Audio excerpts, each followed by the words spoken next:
ಚಿಕ್ಕಮಗಳೂರಿನಲ್ಲಿ ಮಳೆಯ ಅವಾಂತರ ಮುಂದುವರಿತಾ ಇದೆ. ಧಾರಾಕಾರವಾಗಿ ಸುರಿದ ಗಾಳಿ ಮಳೆಗೆ ಬಾಳೆ ತೋಟ ನೆಲಕಚ್ಚಿದೆ. ಚಿಕ್ಕಮಗಳೂರು ತಾಲೂಕಿನ ಈಶ್ವರಹಳ್ಳಿ ಗ್ರಾಮದಲ್ಲಿ ಈ ಘಟನೆ ನಡೆದಿರೋದು. ಬಸವರಾಜು ಅನ್ನೋರಿಗೆ ಸೇರಿದ ಸುಮಾರು 4 ಎಕರೆ ಬಾಳೆ ತೋಟ ಸಂಪೂರ್ಣ ನೆಲಕಚ್ಚಿ ಹೋಗಿದೆ. ಗಾಳಿ ಮಳೆಯ ಹೊಡೆತಕ್ಕೆ ಲಕ್ಷಾಂತರ ರೂಪಾಯಿ ಬಾಳೆ ಬೆಳೆ ನಷ್ಟವಾಗಿ ರೈತ ಕಂಗಾಲಾಗಿ ಹೋಗಿದ್ದಾರೆ.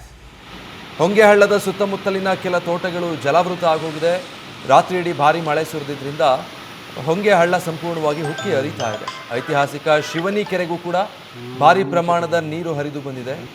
ದೊಡ್ಡ ಮಟ್ಟದಲ್ಲಿ ಮಳೆಯಾಗಿರೋದ್ರಿಂದ ಸಂಪೂರ್ಣ ಅದು ತುಂಬಿ ಹೋಗುವ ಆತಂಕ ಕೂಡ ಆ ಹಂತ ತಲುಪಿರೋದ್ರಿಂದ ಮತ್ತಷ್ಟು ಏನಾದರೂ ಕೃಷಿ ಭೂಮಿಗೆ ಹಾನಿಯಾಗಬಹುದಾ ಅನ್ನೋ ಆತಂಕದಲ್ಲಿ ರೈತರು ಇಲ್ಲಿ ಇದ್ದಾರೆ.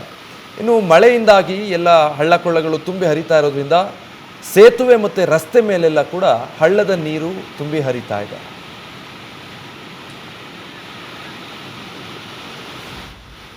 ಸರ್, ಬೆಳೆ ಎಲ್ಲ ಹಾಳಾಗೋಯ್ತು ಮಳೆ ಬಂದು. ಮತ್ತು ಆಮೇಲೆ ಗೊನೆ ಬರೋ ಟೈಮಿಗೆ ಗಾಳಿ ಜಾಸ್ತಿ ಆಯಿತು. ಮಳೆ ಗಾಳಿ ಜಾಸ್ತಿ ಆಗಿ ಬಾಳೆ ಎಲ್ಲ ವೇಸ್ಟ್ ಆಗಿದೆ.